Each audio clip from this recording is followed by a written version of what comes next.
Lionel Messi, Cristiano Ronaldo, এই দুটো মানুষ যেন একে অন্যের পরিপূরক। একজন ছাড়া আরেকজন অপূর্ণ। এখন আর মাঠের খেলায় তাদের মুখোমুখি হতে হয় না সপ্তাহান্তে, কিন্তু এখনও নিত্যদিন তাদের নিয়ে চলে আলোচনা, চলে তুলনা। ফোর্বস ম্যাগাজিন একদিন আগে জানালো বিশ্বের সবচেয়ে বেশি আয় করা ফুটবলারের তালিকায় মেসিকে ছাড়িয়ে অনেকটাই এগিয়ে গেছেন রোনালদো। দুজনের আয়ে এখন যোজন যোজন দূরত্ব।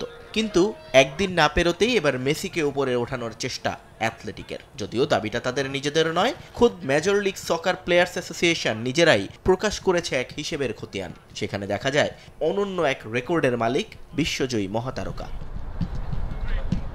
অ্যাসোসিয়েশনের সে হিসেবকে পরীক্ষা করে অ্যাথলেটিক জানিয়েছে বাৎসরিক $2,44,00,000 বেতন পাচ্ছেন লিওনেল মেসি, যা MLS এর বাকি 25 ক্লাবের স্কোয়াড বেতনের চেয়েও বেশি। মেসির বেতন বেশি হবে এটাই স্বাভাবিক, তবে পুরো স্কোয়াডের চেয়েও মেসির এগিয়ে থাকাটা অবাক করেছে ফুটবল বোদ্ধাদের। মায়ামিতে মেসির নিট বেতন $1,20,00,000, পারফরমেন্স বোনাস মিলিয়ে ফাইনাল অঙ্কটা দাঁড়ায় $2,44,00,000। নগদে 500 টাকা বা তার বেশি পেমেন্টে পেতে পারেন ঢাকায় জমিসহ 20 কোটি টাকার পুরস্কার। তবে এই প্রকাশিত অর্থের অঙ্কটাও মেসির পুরো আর্থিক কাঠামোকে বোঝাতে সক্ষম হয়নি, কারণ অ্যাডিডাস এবং অ্যাপল থেকে যে স্পন্সর মানি পান মেসি সেটা যোগ করা হয়নি এই হিসেবে। পাশাপাশি 2021 সালে ছেড়ে আসা ক্লাব বার্সেলোনা থেকে এখনও বেতন পান মেসি। 2025 সাল পর্যন্ত এই বকেয়া বেতন পাওয়ার কথা রয়েছে তার।